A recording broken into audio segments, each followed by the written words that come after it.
Hi, welcome to today's episode, and today we are looking at part 3 of our little mini series, which is all about the writing process, in the hopes that you're going to find one or two parts to this that will really work with you. So let's get started.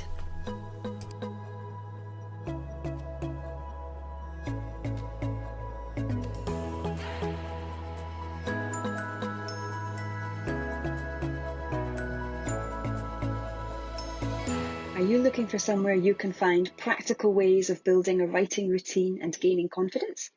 Do you want to be part of a safe and friendly community of like-minded writers?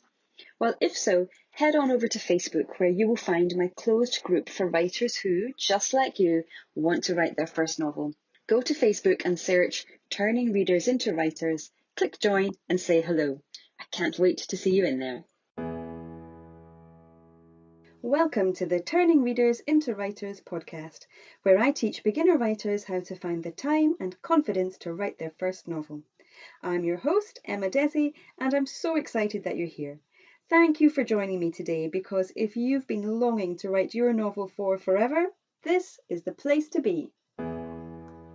Hi, so as I said in the introduction, this is part 3 of the mini-series all about writing process. In part 1, we began by looking at steps 1 and 2 of my writing process as a means for you to examine how other people write and then to take from it what suits your writing life.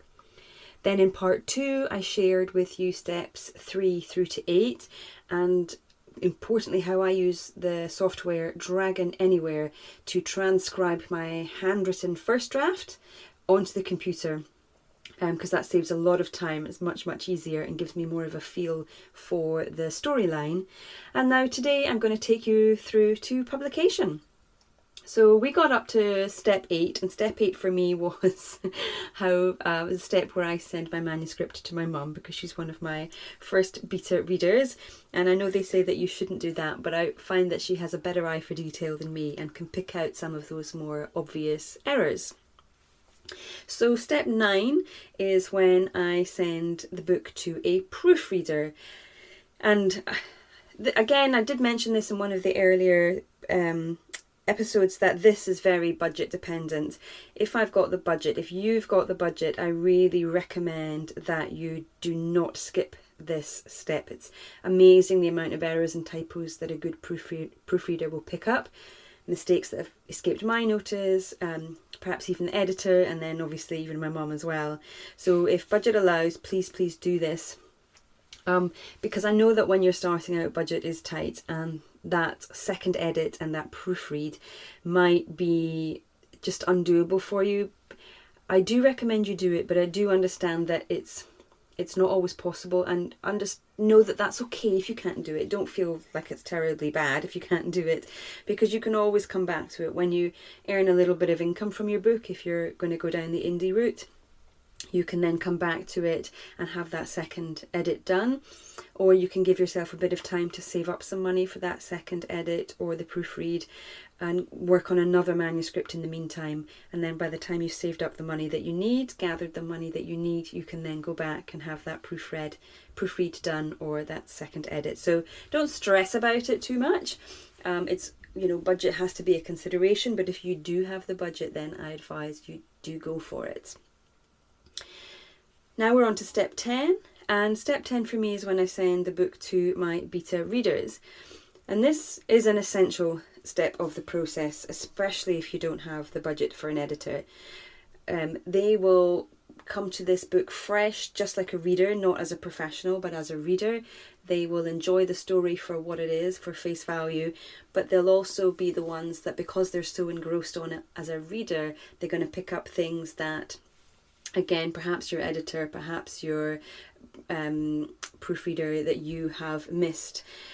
In the beginning, you might only have 1 or 2 beta readers. Certainly at this stage in my career, I still only have 4 or 5, and that's fine. That's absolutely fine.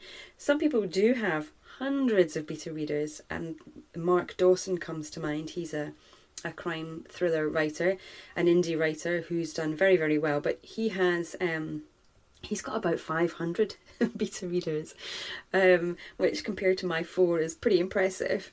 But it's what he finds the advantage to having so many readers is that, well, there's a few reasons. Number one is often his readers will be experts perhaps in weapons or criminology or fingerprinting. They love that kind of story. It's where they work, and so they're able to pick up little details that he would never have known because he's never worked in those areas, so they can help improve the storyline for him.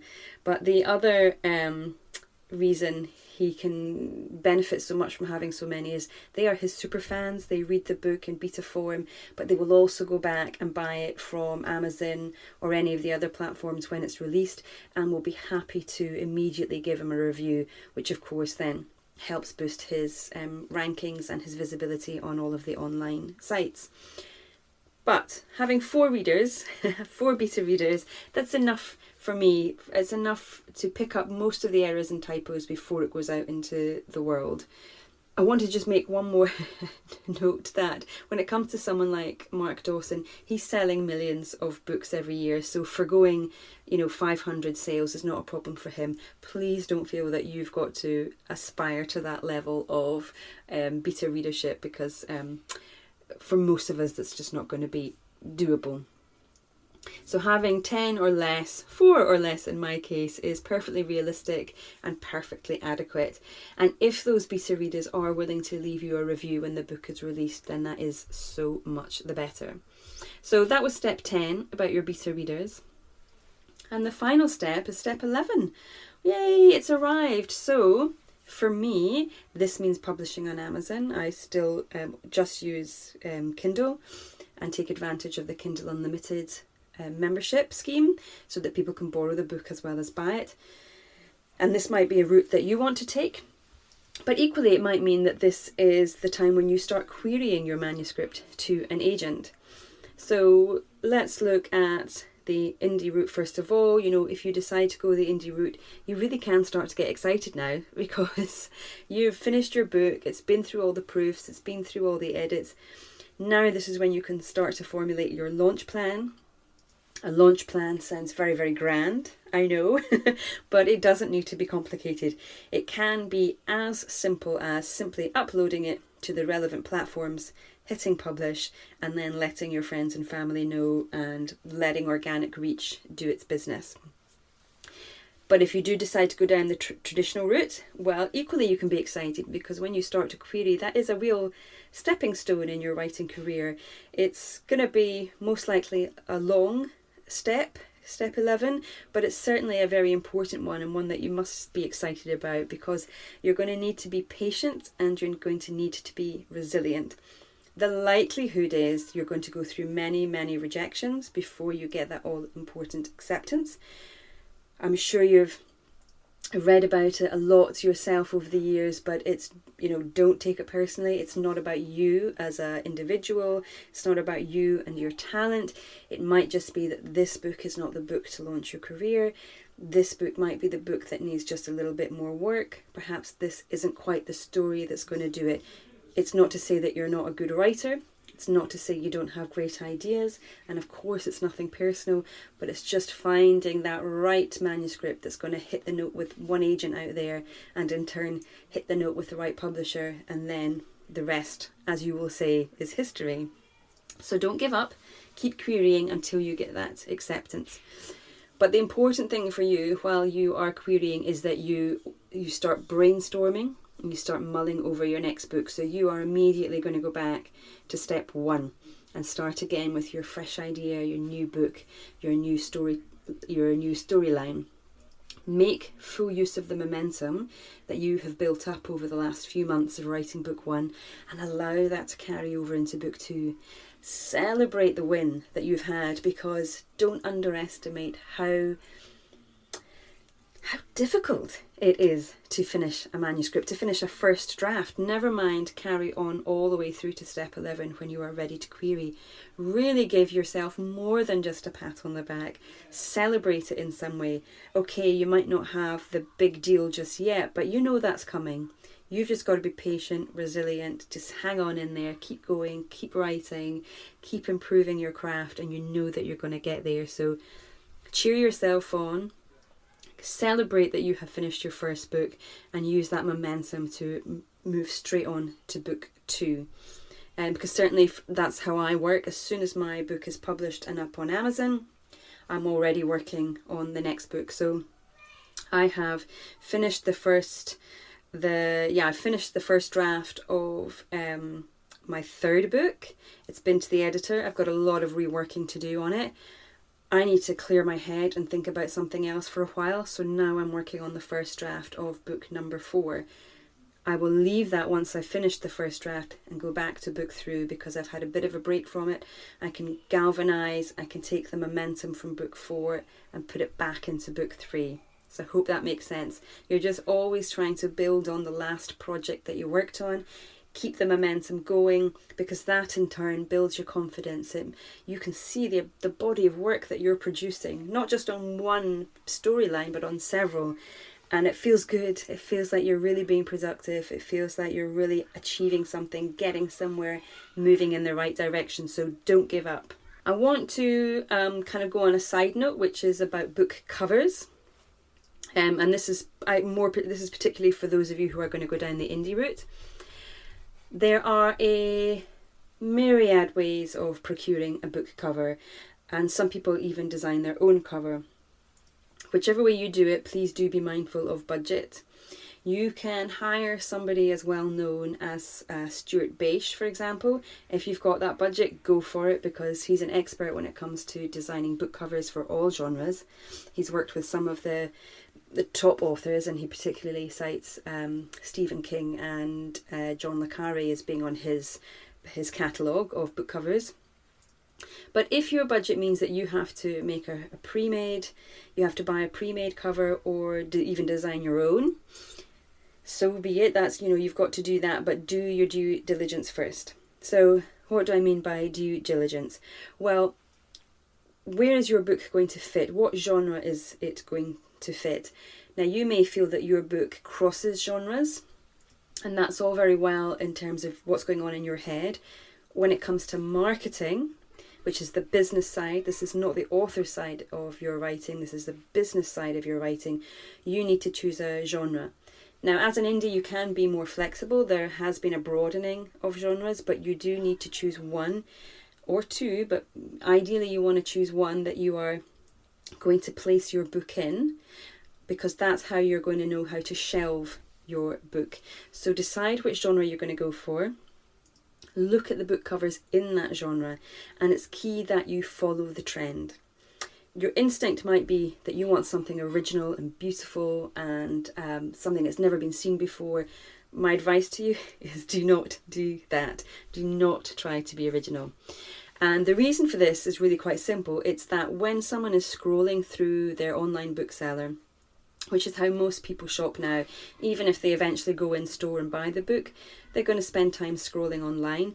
They want to quickly identify that your book is for them. They want to quickly be able to see, oh yeah, that's the kind of book that I like to read.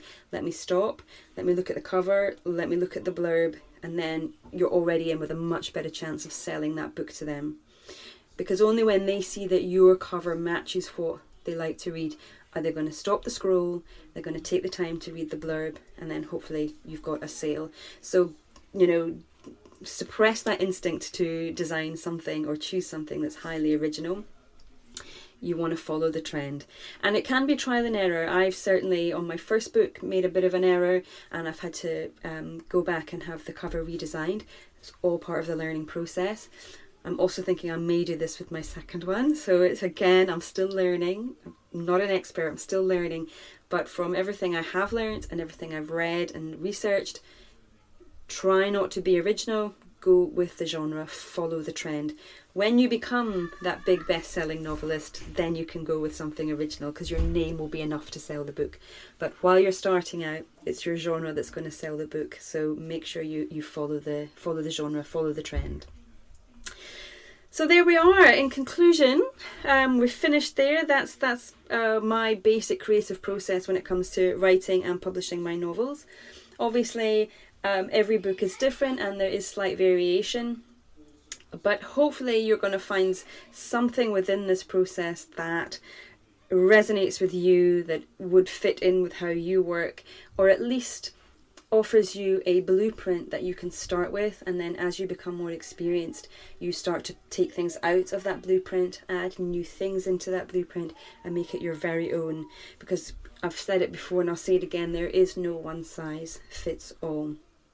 But I hope that there's something in there that you think is a good starting point for you, because certainly that's how I started, was by researching other people's writing processes. How did they do it? I really wanted to know how they did it so that I could copy them and find success. So I hope the same for you. So what's your process? Please do let me know what your process is. Is there anything that you think I've missed that you think is a good addition and maybe you could share with other listeners? Please do let me know. You can email me at emma@emmadesi.com, and I'd love to hear from you.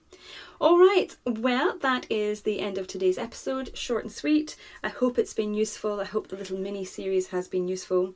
If there's anything else that you would like me to cover in upcoming episodes of the podcast, please do let me know. Again, at emma@emmadesi.com. I'd love to hear from you and give you the content that you need. All right, take care for now. Bye-bye. Well, thank you so much for joining me today. I hope you found that helpful and inspirational.